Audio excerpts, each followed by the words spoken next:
This happened July 2nd, 1863.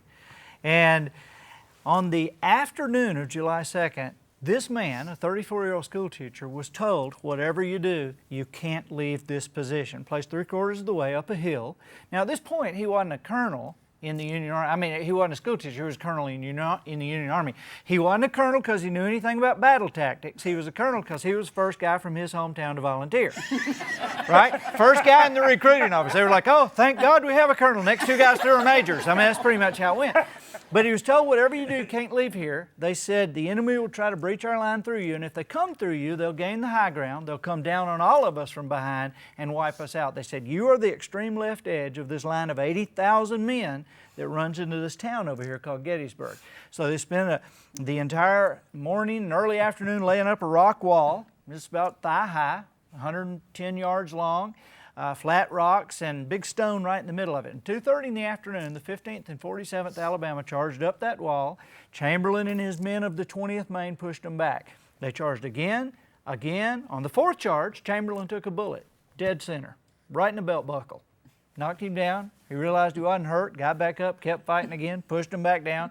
Fifth charge, they made it to the wall, fighting on both sides of the wall. Black powder smoke, you couldn't see who was who. Finally disentangled, pushed them back down the hill a fifth time to find they're out of ammunition and down to 80 men. They'd started in Bangor, Maine 6 months earlier with 1,000 men. Started that morning with 300. Now they're down to 80. That's just his group. That's just his group. Chamberlain's brothers right under him saying, we're leaving, right? And he said, no, we're not going anywhere. And so Sergeant Tozier comes over. Shall we sound the retreat? We will not be going anywhere. And they said, sir, we're out of ammunition. He said, have the men gather ammunition from the dead and the wounded. And they said, we did that last time. We're out. Right? So you moms, think about this. A 12-year-old kid traveling with that group, he was their lookout. He had climbed a poplar tree. He said, they're reforming. They're being reinforced. And they looked down a meadow on the left, and Texas Division was coming over to join the two Alabama groups. And then the kid said, here they come.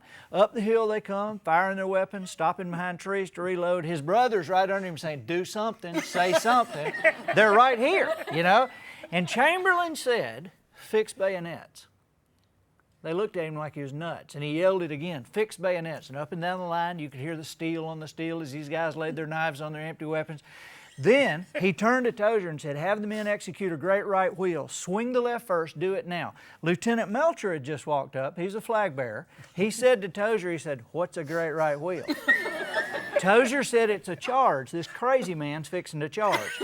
Right? And before anybody could stop him, Chamberlain jumps up on the wall, swung his sword down the hill, told him to charge. They poured over the wall into a history most of the people in our country hadn't even heard, because 80 men without ammunition captured over 400 of the enemy. When they saw them coming over the wall, they thought, surely these aren't the same people we've been fighting, right? I mean, they thought they had been reinforced. And most of the Confederates threw their weapons down and ran. Chamberlain literally, 5 minutes later, passed a private guarding 100 men under an oak tree by himself. And the private said to Chamberlain, he said, sir, I have no ammunition in my weapon. And Chamberlain said, don't tell them. Right? Now, here's the thing people don't, this really happened. And this is in the book. But this is the part that people don't understand, is that see, I always thought that if, you know, because historians say that had Chamberlain not charged, the South would have won at Gettysburg. And if the South had won at Gettysburg, the South would have won the war and it had been over by the end of the summer. And I always thought that if the South had won at Gettysburg, we'd be the North and the South. But historians say that our continent would look more like Europe. We'd be the North, the South, Texas and the desert Southwest would have been several countries, Northwest Territories, several more, Canada at least 3, Mexico at least 2. And today, had Chamberlain not charged with no ammunition, historians say that we would be a continent of 9 to 13 countries, which means that when Hitler swept across Europe in the 1940s, there would not have existed a United States of America to stand in the breach.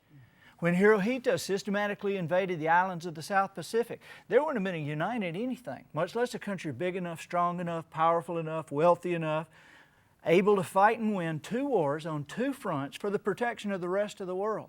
And whatever you think about what we do around the world today, the fact remains, we exist as we do the United States of America, exists as we do. By the way, this is the longest tenured government on the planet now.